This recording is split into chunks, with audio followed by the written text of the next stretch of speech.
I have always put celery and onions in it.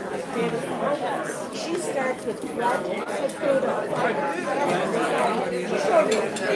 Because see, they look like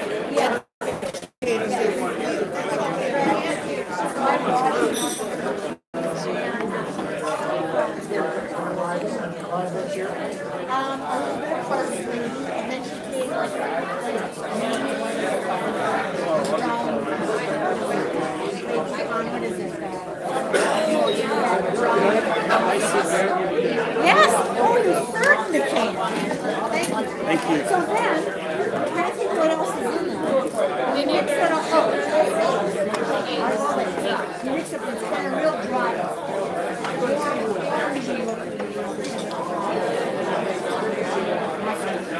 And then I put it in the refrigerator and I said, this is really good. Hey, Tom. Good. If you were sorry to interrupt. No, you're not interrupting. Central District Town Hall. Thank you.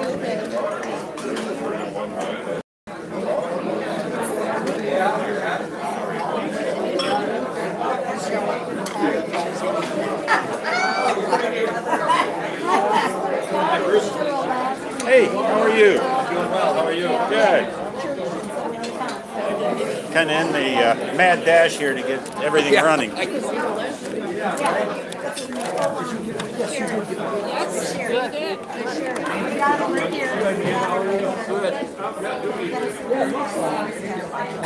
Hello, man.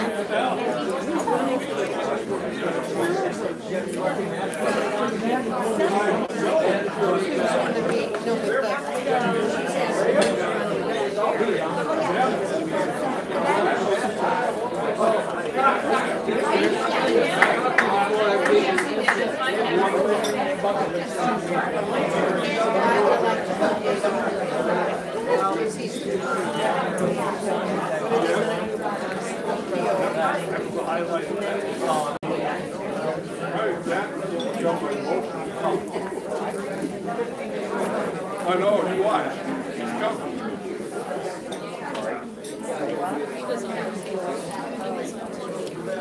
Hello. I got the cutest family. yeah, we've seen. I'm a little biased. You gotta be good. It's your own. Thank you. How are you? Oh, so good.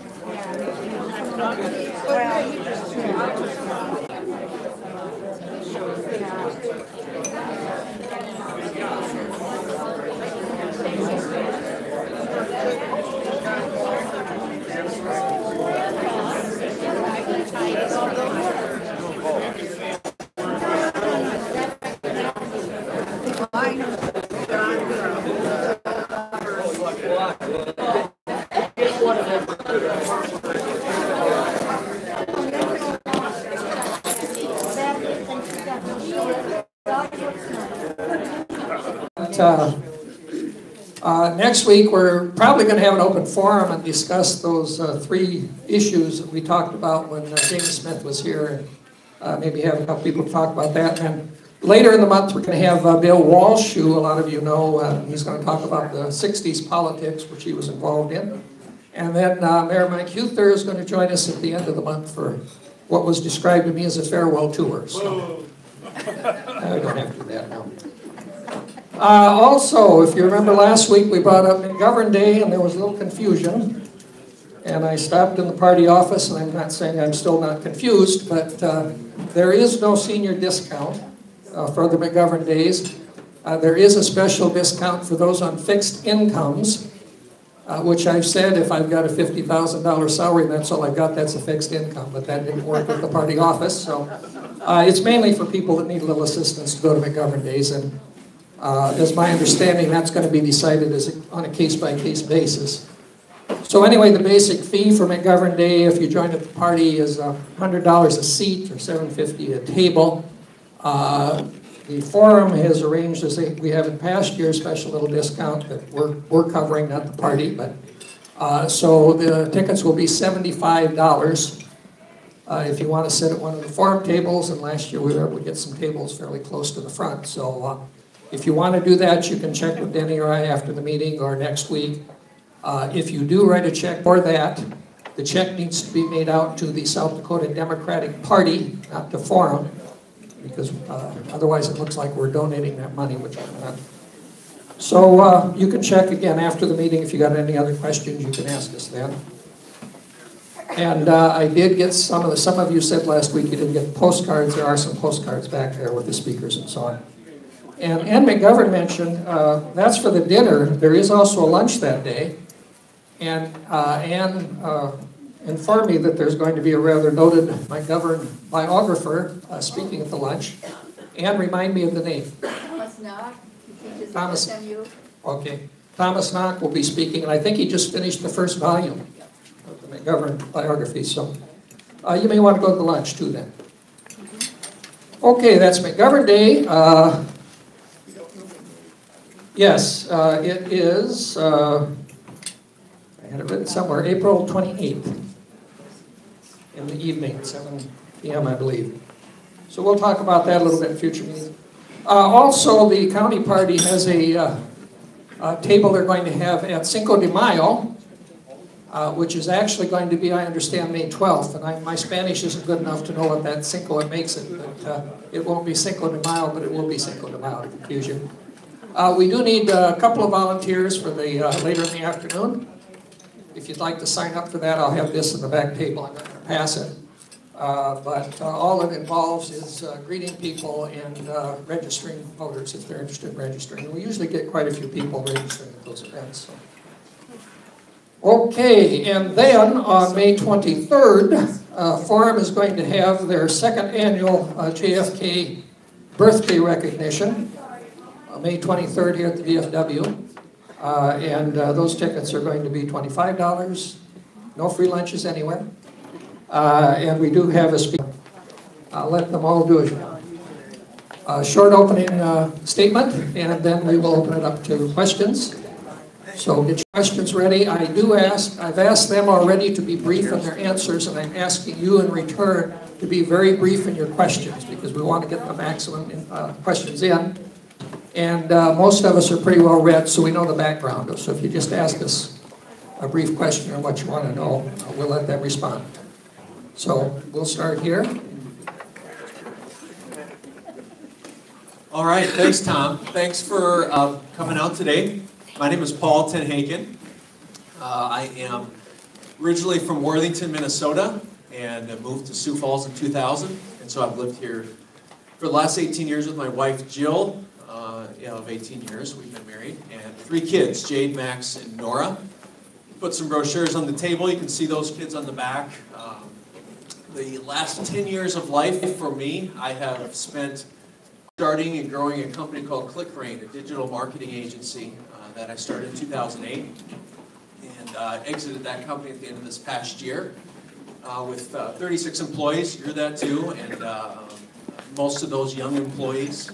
And that company has been something that I'm very proud of, but about 3 years ago started poking around into the Sioux Falls mayoral race, looking at potential run, looking at what challenges the city was going to face, as well as the skills that I have and what I thought I could bring to the race.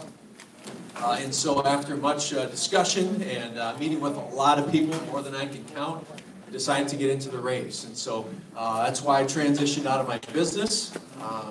Good, bad, or otherwise, the business has had a couple record months since I left, so I don't know what that says about me, but they're doing great, and I'm in the mayor's race to win it. So that's how I got into this. Some of the issues that I'm campaigning on a lot and talking about a lot, I'm sure we'll talk about today.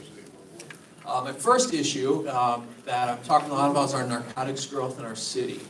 And it wasn't initially going to be my primary campaign talking point when I announced back in August, but as I've campaigned and met with multiple organizations and talked to thousands of people, literally, the narcotics growth in the city is is more significant than I realized, and it's having a lot of impact on workforce, on crime, on poverty, and on a lot of issues. So that's one issue that I've become very passionate about. The second issue is our workforce challenges that we have as a city. I experienced those the last 10 years as an employee, or excuse me, as an employer of employees. And how do we recruit and retain young people? How do we bring young people back here that have moved away? Our workforce has the potential to be one of the biggest challenges our economy is going to face in the next 10 years. So that's another important issue to me. And then the third issue is the way we have been communicating with the public out of City Hall. And the way that we've been making decisions and communicating those decisions to the taxpayer, I think has been too closed. I want to open things up more. I want to bring more transparency, and so forth. So I have a very large heart for a lot of the social issues in our community regarding poverty and homelessness, affordable housing. I grew up in Worthington, Minnesota, as I mentioned, and worked with immigrants in Worthington when I was actually in high school and taught English as a second language in high school. And just an hour ago came from a meeting with a Liberian pastor talking to me about some of the challenges that the Liberian community is facing with some immigration things. So I have a very, very large heart for those issues as well.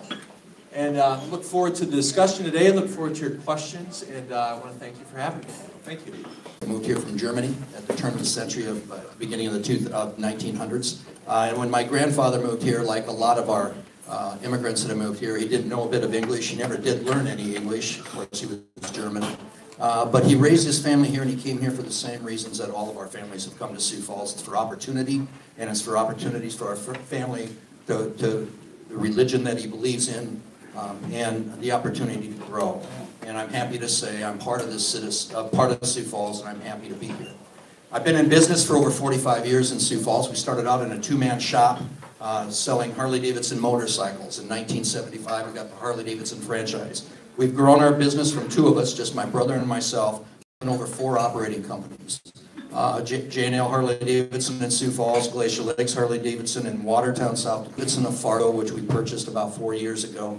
And in Big Sioux Power Sports, it's our Can-Am store here in Sioux Falls. We've grown from 2 employees to over 150 full-time employees. And I guess I pride myself on the fact that we have our 7th company that we have is called PPI, Philanthropy Promotions Incorporated. It's a 501c3 corporation that we incorporated in 2004. And you're probably all familiar with it because we sponsor one big event called Hot Harley Nights. And as a result of those loud motorcycles going down our streets, and as a result of our customers participating, we've donated $2.9 million in 23 years to Make-A-Wish in South Dakota. Each of the past 10 years, our company has donated over $250,000 a year. We're involved with the Avera Health and the Avera Foundation. We created it for breast health, and we created an event called Ride Pink, and that's with McNally's Irish Pub here in Sioux Falls. We created another event with the Children's Miracle Network with Sanford Foundation, and we call it Mix and Babes. So we raise money for the castle here in town. We're also involved with Feeding South Dakota and a number of other charitable organizations here in Sioux Falls. And my family has actually carried that on now up into Watertown and up into Fargo, where we're also involved with Make-A-Wish and with the Children's Miracle Network and the Boys and Girls Clubs up in Watertown. So we're very involved. We believe making money is what drives us. In business, you need to make a profit, and we make a profit. And we're fortunate that we've been able to have a good life, and I've been able to provide for my family. But at the same time, you have a responsibility to give back to your community. Whether you do it by giving your funds, by giving your time, whatever it is you do, but you do have a responsibility to the community. And that's what I want to continue to do. I could just as well be retired right now, riding my motorcycle and traveling with my wife. But my wife did give me permission to run for mayor. I've had to talk her off the cliff a couple of times, but it's okay. We're going to get there. And I want to continue to serve the citizens of Sioux Falls for the next 8 years. I truly believe that my experience, my business experience, my need to give back to our community, and the experience I've had serving on governments, 15 years in Brandon, South Dakota on the City Council, 4 years in the City of Sioux Falls, a number of charitable organizations, as well as business organizations. I truly believe that I've got the best, I'll make the best candidate for mayor, and I want to serve all the citizens of Sioux Falls. Thank you.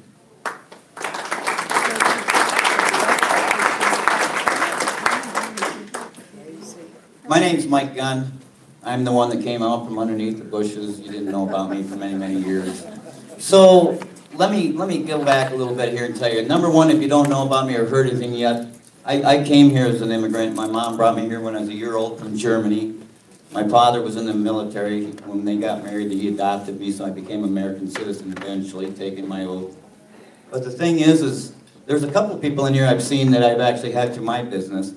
And one of the things I'd like to tell you is I was never about popularity in my business.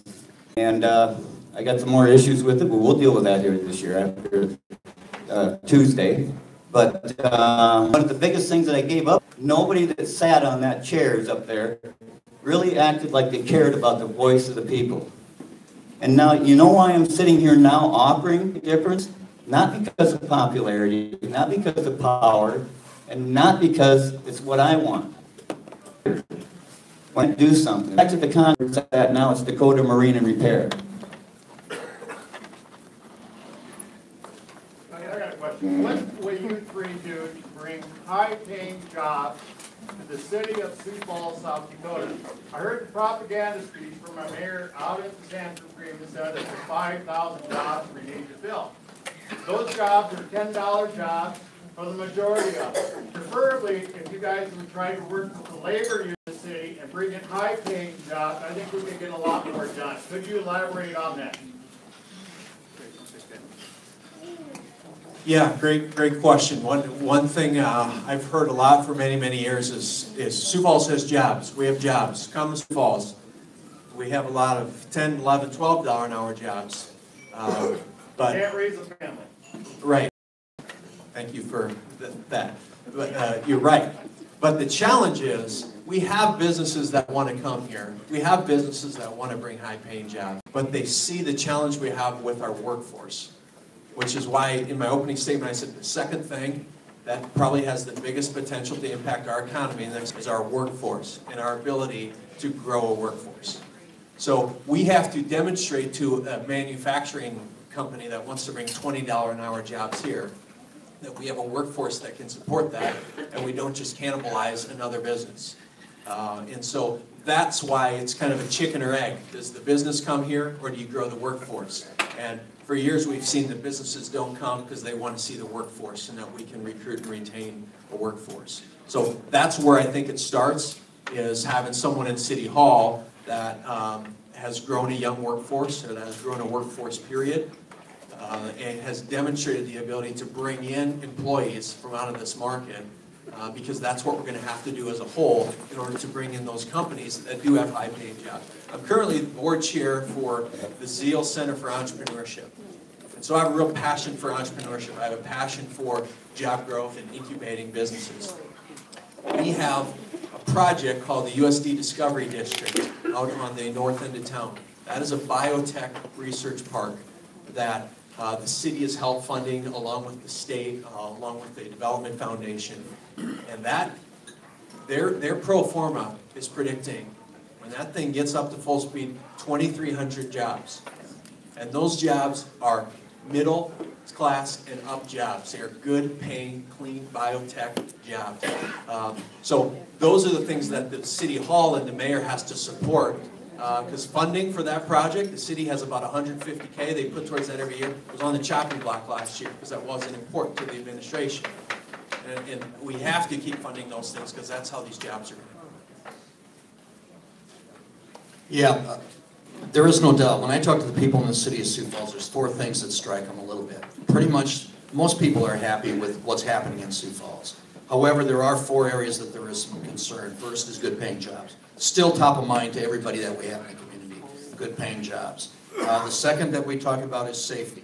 And when I mean safety, I mean police protection and Sioux Falls Fire Rescue, making sure they have the assets they need to be successful.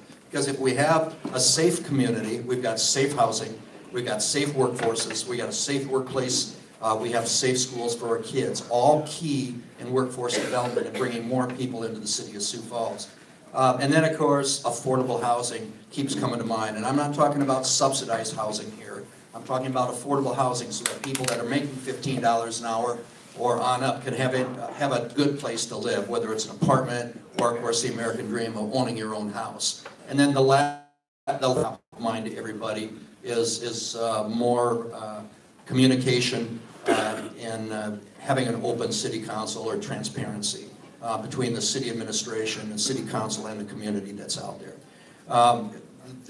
We have over 2,200 members in the local Chamber of Commerce here, businesses of all sizes. And I know that they're working in conjunction with the Development Foundation and with initiatives for workforce development. Prime into that is not saddling our kids with four-year college degrees if they don't need it. The trades are suffering because we don't have enough people working as electricians, plumbers, and all those stuff. So in conjunction with the governor's office, I know they're working with scholarship programs and also with the school principal. I talked to Dr. Mayer, the superintendent of schools, and they're going to start working earlier, more like in the middle school age, of identifying what kids need for jobs going into the future and working with them as they develop through high school so they can direct them into the trades business or those things. I also met with members of the Carpenters Union, and they explained some of the intern programs that they have and the training programs that they have, and they want to be part of that, as do a number of other trade unions. So I would agree that working with them, we can help identify those good paying jobs, and I think that's what the mayor can do, is to facilitate those discussions.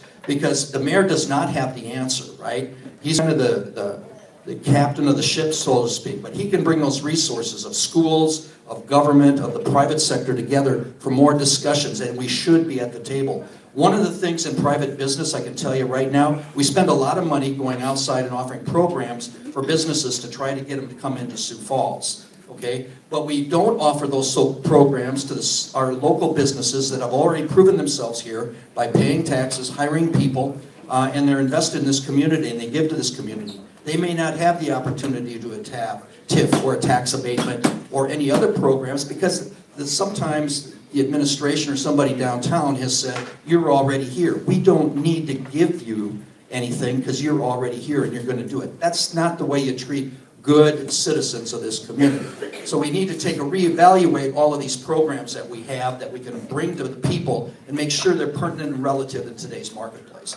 And hopefully that's going to help drive people coming in. I think there's a lot of good things happening out here. There truly is. There's some reports out there from a number of our different school systems, colleges, Marshall, Minnesota, Watertown, SDSU. People, when they're graduating, are coming to Sioux Falls for jobs now because we got a great place to live. Our downtown area is vibrant. We've got great lifestyle opportunities with the Denny Sanford Premier Center, Indoor Aquatic Center, with the Sanford Complex, everything that's going there. And we are starting to get good paying jobs. We have great technology companies here. There's a lot of good paying jobs that are in here to keep our kids here. And to me, that's very important. We do need to work hard, but it's got to be a joint effort of all of us, government and the private sector, to bring those jobs up. I'm not in favor of $10 and $12 an hour jobs. We don't need to bring companies in here that pay those kinds of jobs.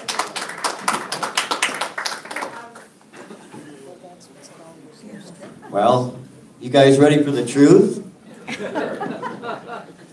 The more regulations that any government entity puts on the private sector, and the more regulations that they try to convince you is to protect you, has put us in the position we're in today. Because you know that this reality tells you that our government told us how many years ago that they knew how to raise our children better than we do.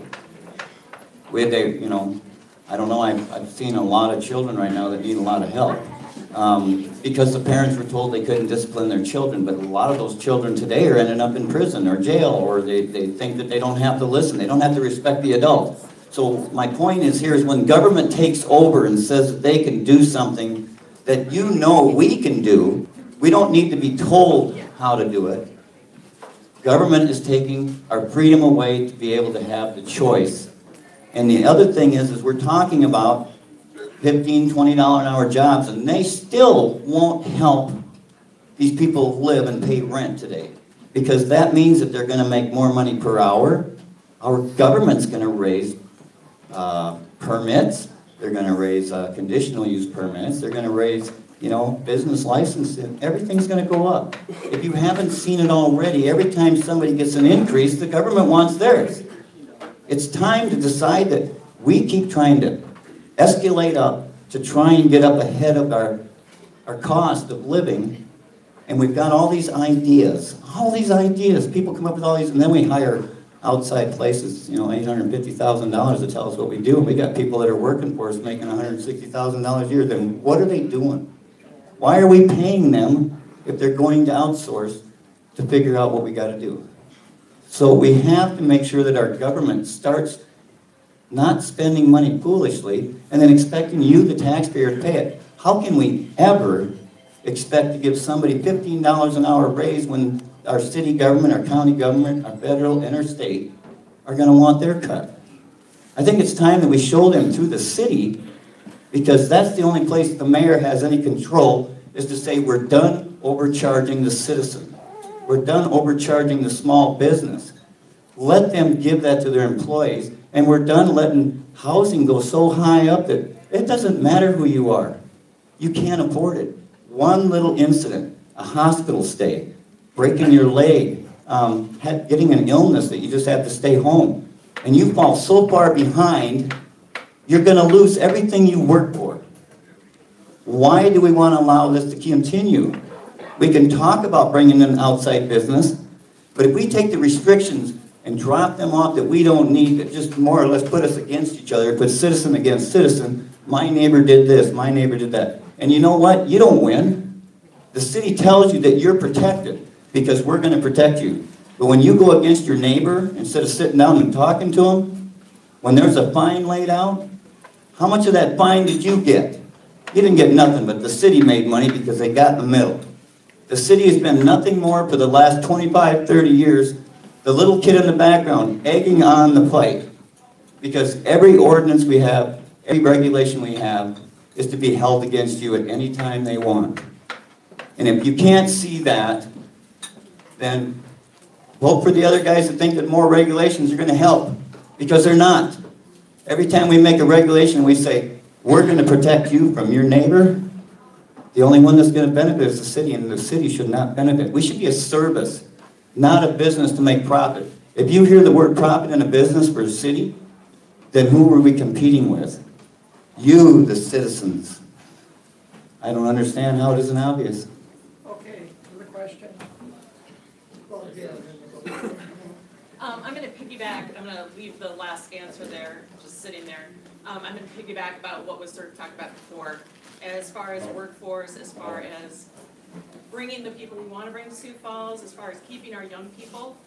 The Argus Leader did a story a couple of months ago that profiled 3 young adults who left Sioux Falls, and obviously not a scientific anything. Just these happen to be the kids they profiled.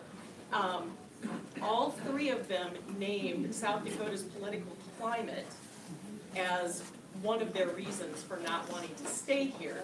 I recognize the mayor's office is a nonpartisan office. I recognize that you're probably 3 Republicans sitting in front of a lot of Democrats. And there's no eggs being thrown either. Okay. Fair enough.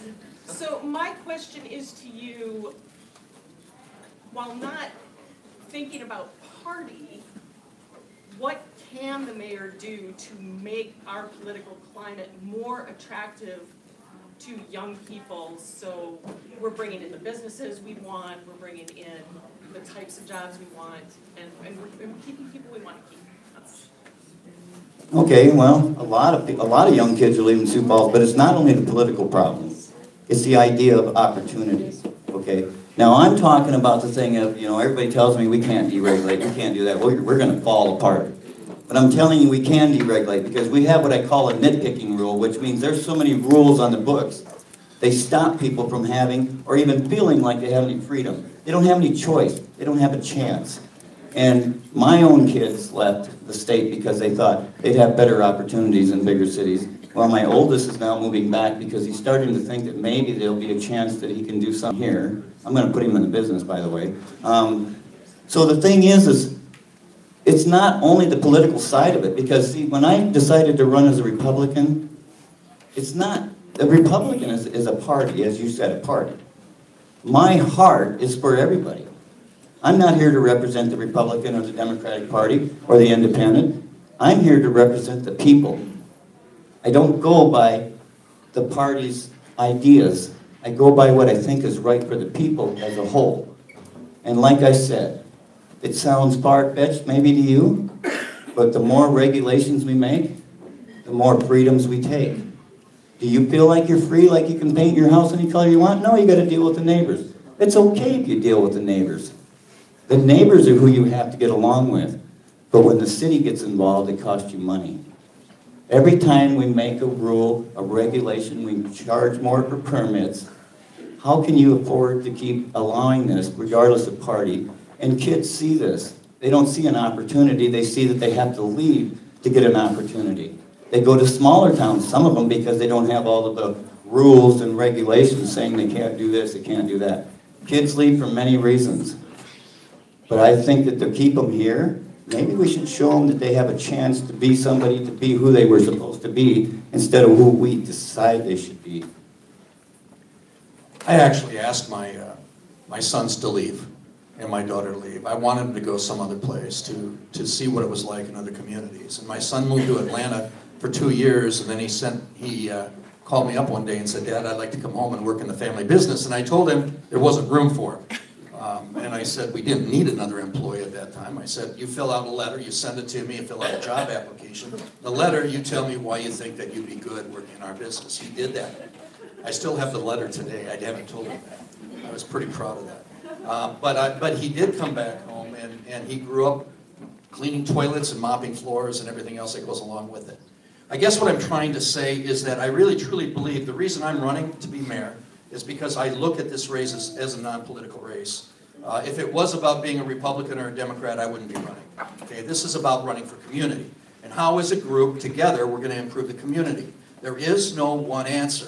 However, we've gone a long way. Since 8 years ago, I was elected to the city council, same time Mayor Huther was. We had to cut budgets by 10%. We were really in a downturn in the economy, right? But at the same time we did that, we built a new event center. We took it to the vote of the people. I worked on 2 task forces under Dave Munson, defining the need for it. And after a number of public meetings in the community, we knew it was the right time for it. And I pushed ahead along with a friend of mine. We formed an organization called Build It Now, and we pushed for it, and we got the event center built. And it's been a huge success. Look at where it's located. It was not the ideal location for a lot of people, but we built it there, and look how successful and how much money it's made, and it's created a lifestyle opportunity. Right behind that, we worked on the aquatic center. Right behind that, we also worked on the Sanford Center and allowed TIFs to allow them to be able to build that facility. So we built 3 lifestyle things that this city really needed to attract young people to keep them coming here. Now, we're working with our school systems, with our educational system, to try to create jobs, good paying education, so kids can tap into the jobs. People are starting to see that, companies are, and they're moving here.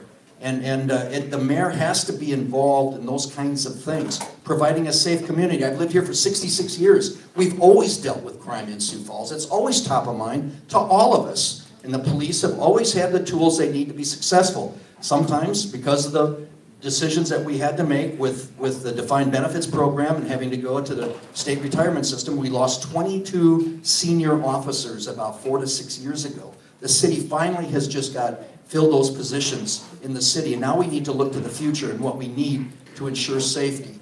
You know, we're talking about a triage center to help with addiction.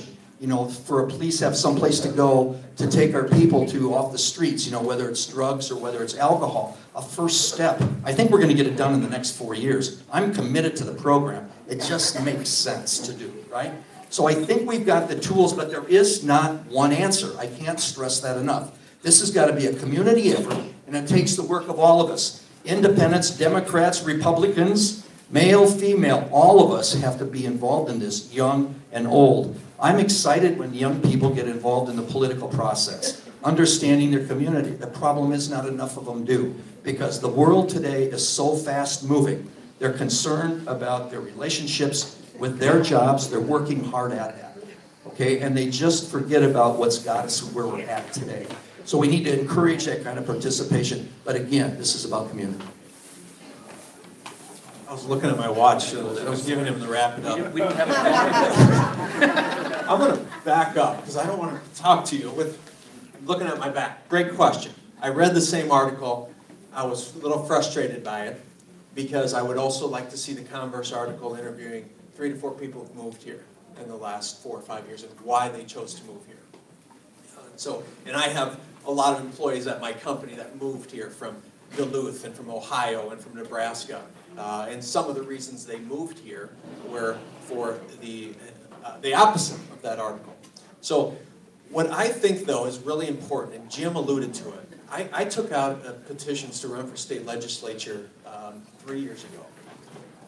And I decided against doing that because the R and the D stuff, that's a Pierre, that's a Washington thing.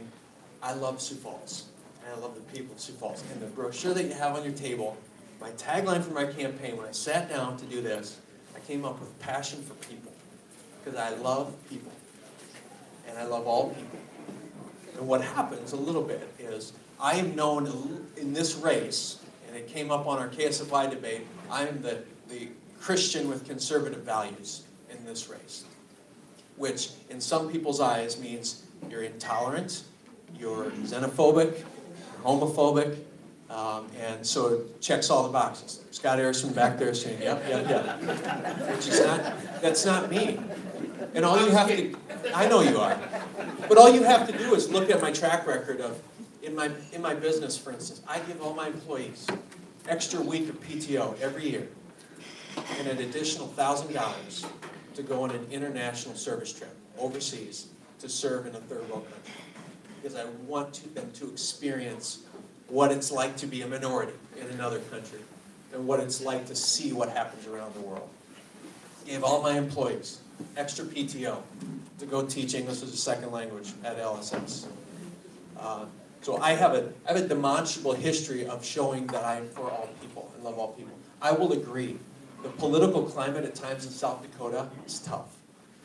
Some of the vitriol that happens in the legislature, it's sometimes a little bit embarrassing that all the good things we're doing in Pierre and doing for the state and some crazy bills that we come up with get a lot of attention. I sat down 6 months ago with a 10-year-old transgender child and his parents to seek to understand the plight that they were experiencing in Sioux Falls as a 10-year-old transgender boy in our school district. How is it going? What sort of, are you bullied, Wyatt? And are the kids accepting of you? So I'm trying hard to understand everything. I've met with Rabbi Mendel, Jewish rabbi that we have in Sioux Falls. A lot of people don't even know that we have a rabbi now. I went to the Muslim mosque prayer service recently to understand and to meet those people. So it's not just lip service to say, yeah, I'll be inclusive. I'm doing it. I'm trying. And because when I say a passion for people, it means for all people. And I'm sincere when I say that. We'll go back here. You win. Thank you, gentlemen, for being here today and for running. My question goes back to real affordable housing. The reality of it, we're not going to jump to all these higher wages ever, automatically. And I think people are suffering in the meantime. I do think that ordinances can work. I serve on historical preservation, and there's some talk about making sure that we, make sure those ordinances are looked at and followed up on, beautifying our city, but also probably bringing in some money. Do we have an affordable housing plan? Do we subsidize any of that? Do we look at our homelessness? And another point that I would also make, last week I was at the banquet with us, we were there, and it is at least 60, if not 70% Native American. We don't talk about that. So I'm throwing that all together, but people that need to be lifted up, the actuality of that, where they're going to live, how do we bring them into education, training, jobs, the whole shebang, improving their lives. Long question, but a good one. It's a super tough issue. We talk a lot, we've been in a lot of forums together, and public transportation is a hard one to tackle, and affordable housing is a hard one to tackle. I will say that our city has an affordable housing budget with services and furnace replacement programs and things like that, that if every dollar of that was used to its fullest extent every year, it would impact about 330 households or 330 families. We have 4,000 to 5,000 people coming to the city every year. So that's less than 10% of that influx of people. So we're under-resourced as a city, or under-resourcing in the affordable housing budget in the city has steadily declined every year under the current administration because it's not a priority. We met with the core neighborhood association, Pettigrew Heights, Cathedral District folks, and man, you talk about preservation people with a passion for preservation. That was a great group. But what we have done a poor job of as a city as well is preserving those houses in those core neighborhoods. Because in a lot of ways, those are affordable housing options. The starter housing market in Sioux Falls, I mean, if you need a house less than $200,000, there is one house and there's 50 buyers for every one house. And a lady came up to me last night after our debate at the Orpheum, and she said, what do you think of these hospitals expanding and just bulldozing these houses that are, you know, $110,000 houses, $100,000 houses? Those are good houses, and you can't build a house for $100,000 anymore. And I said, well, that's a really great point, and that's a big issue. So it is a challenge, it is a problem. I think the city can do a better job of, one, identifying infill areas and neighborhoods with affordable housing options and not putting it out in the burbs. Second opportunity, I've talked about this before, and people seem to get some traction around it, is dollars from the city to help with facade or neighborhood revitalization grants. So a house that's ready to be demoed because it's not worth saving. Well, is it worth saving if the city could match some funding to keep this 1907 home, which is providing housing in a neighborhood for, you know, X amount of people? So I think there's options like that. And third, and we've talked about a lot, I just hate the word affordable housing.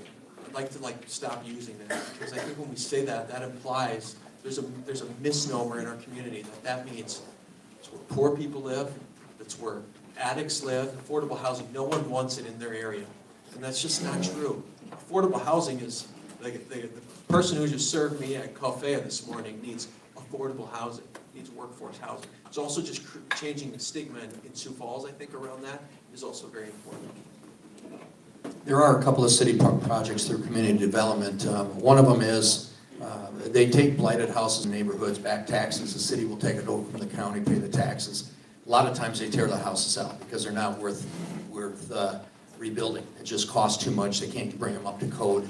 All those kinds of things. Insulation isn't adequate. You know, all the things you hear. However, they also try to build houses that fit into the community. It's not necessarily a box. They do 10 to 15 of those a year. And then they also help with, through South Dakota Housing, arrange for down payments for those homes. The people pay them back, they sell the house, the money comes back into the city. The interest rates they get, they just turn around and reinvest it back into the program again. There might be a way that we could expand that program a little bit. I think that's really worth working into. You know, most major banks have community reinvestment programs that they have to reinvest back into communities. I know some of the larger projects have been done with funds like that. I think the mayor's office, community development, needs to take a look at that, and maybe we can earmark some more of those funds to other neighborhoods. I think that's one thing we can do. As we all know, property is expensive to buy a lot in the city of Sioux Falls, and I think we need to, the mayor's office also needs to tie into some of our surrounding communities too, whether it's Crooks, Harrisburg, Hartford, even Humboldt, some of the close by neighborhoods, where we can get some, where we can get land a lot cheaper, and then maybe we can help with some assistance there or see what kind of programs we can work at together as communities around this area. So there is no simple answer, but I do think that we need to continue to look at that. As we know, lumber costs went up 30% this year. Houses are just expensive. And on the private sector, if you want people to build houses, they have to make a profit. Okay, they do have to make a profit. So we got to figure out if there's some way that we can partner with that private sector to identify some needs, and maybe there's something we can bring. One thing the city can bring is like permitting phase, right? We can look at plotting fees. We can look at the fee structure that the city has. We can bring some of those things to the table, and we need to discuss that. And make sure permitting, sometimes in Sioux Falls, you go down there, it takes 90 to 120 days to get a permit to build either a business or even a house in some case. And time is money in the private sector when you're looking at construction, especially with the limited seasonality that we have. So there's a lot of things that we need to do. We need to talk a lot with the private sector. We need to continue to work on it. And that's why that's one of those things that people continue to talk about is affordable housing, because we need it. We need to understand better where we're at in the community. So there is no simple, again, all of these questions are great, but there's no simple answer to any of them.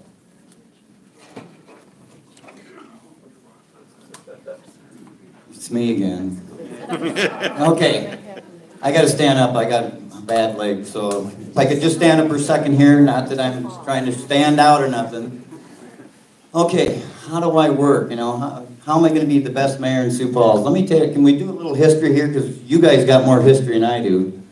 We always hear this, that everything made in China is dang cheap, you know, falls apart right away. Okay. I keep going back, and this is how I think. We're talking about affordable housing. I'll get to that shortly. We have the Twin Towers that were attacked in 9/11. Anybody watch that video and watch the replay of that, how fast it just collapsed, like down it went, going in? That was quick. How about a few years ago when we tried to take down that old building, the Zip Bead? Oh boy, did that go down quick. We could have put 400,000 kids on the wall of that, and I don't think we'd have had to worry about nothing. So that kind of tells me about progress, and we're paying more money for buildings, and we're paying permits, and we're paying all this money for, you know, having people go and make sure that it's done right and everything. And realistically, they're built cheaper. So it comes back down to regulation. We've got all these regulations that build buildings after the Zip Feed mill that we never had before that have done what? What have they done? The Zip Feed wouldn't have fell down. I think if a tornado did it, but I don't know about the Twin Towers.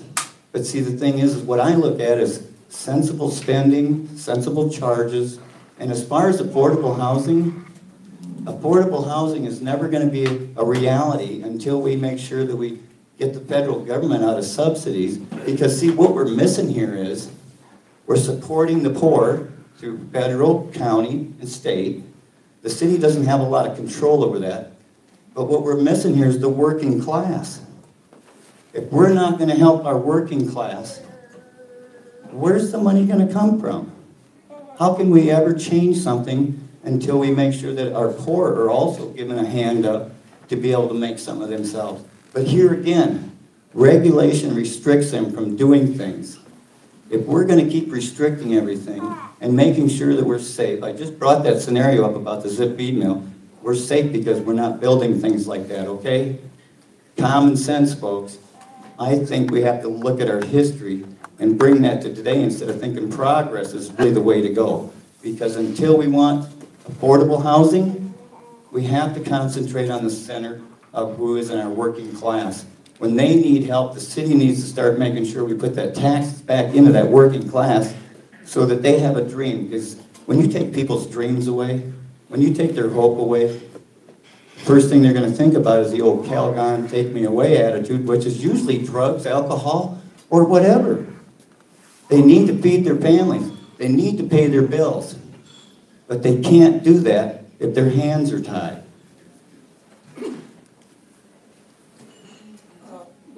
We've got only a couple minutes. So Okay.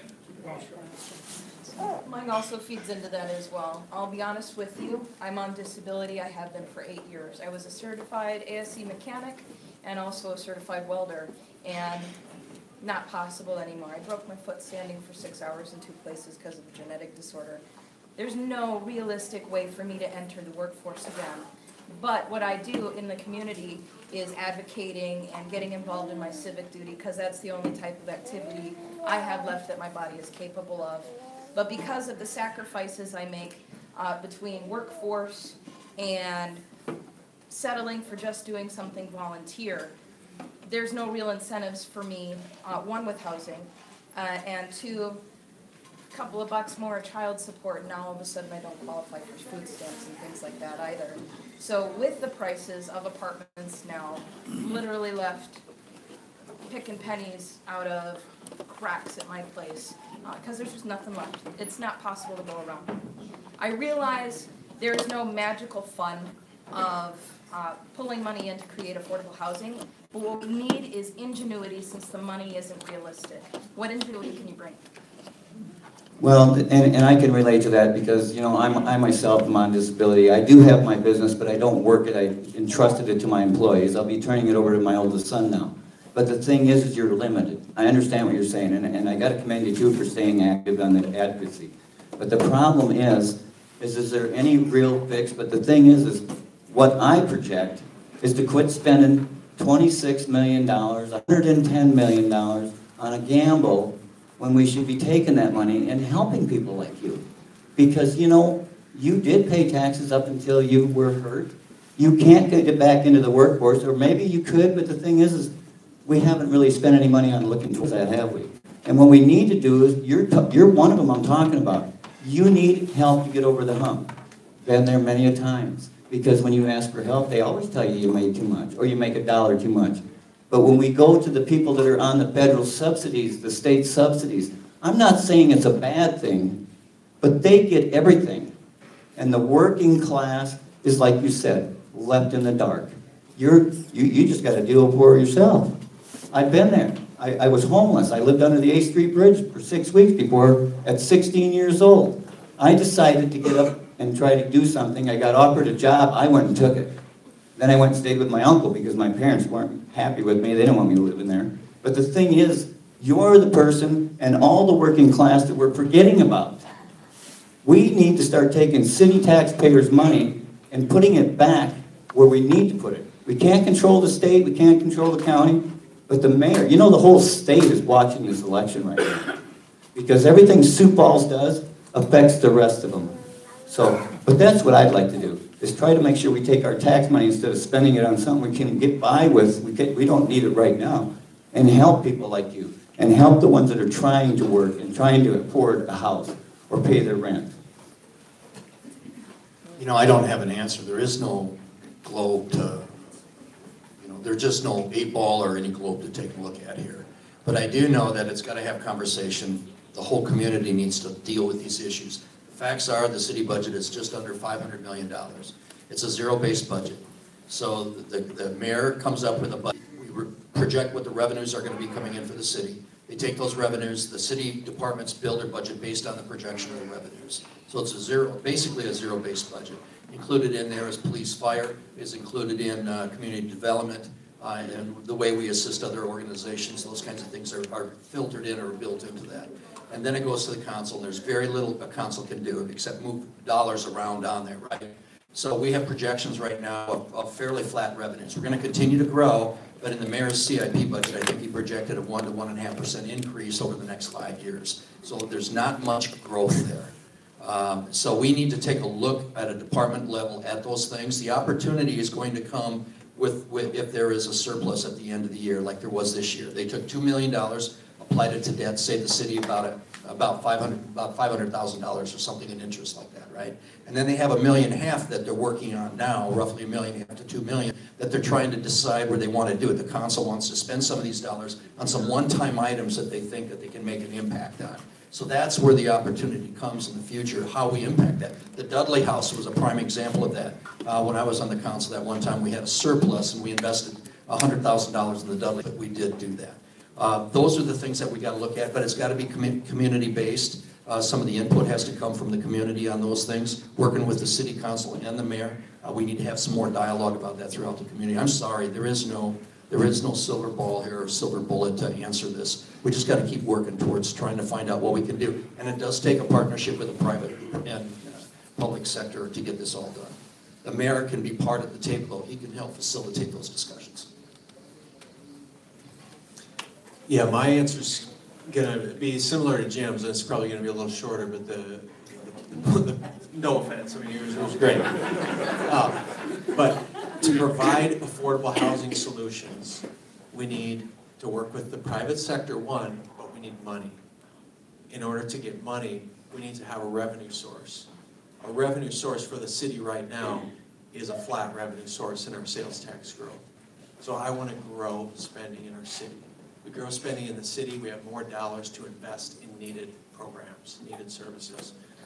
The one way we can do that, amongst others, is we can continue to get the best return on the investments we're making as a city.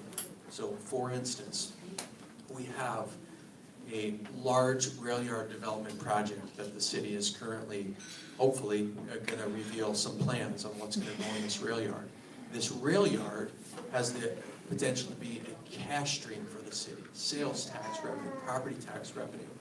So we need to look at those sorts of things as investments as the city in long-term revenue streams, which then lift the total revenue stream for the city, which in turn allow us more money so that we're not only impacting 330 families with our affordable housing budget, but we have more availability to help. Because I will tell you, your questions, both your questions are about affordable housing. These guys have heard me say this in other forums. National League of Cities report from last year says it interviewed 200 administrators, leaders in cities across the country. And it asked them, what's the #1 threat to the economic viability of your city in the next 10 years? And they said lack of affordable housing.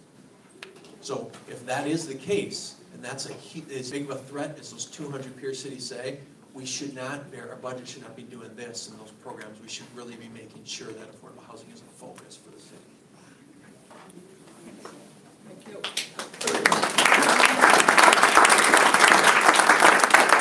I believe we'll you be able to stay for a little bit. Yeah. Is it? Okay. I'd answer any question. That'd be fine. Okay, and Jim Sandin would not forgive me. He's in Tennessee right now. If you're not a member, $35 for the year.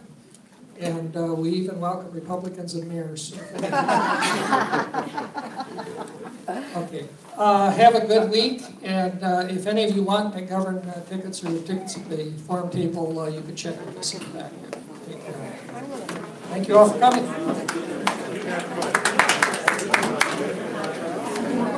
He does this. I got this. I'm gonna get my $10. I didn't want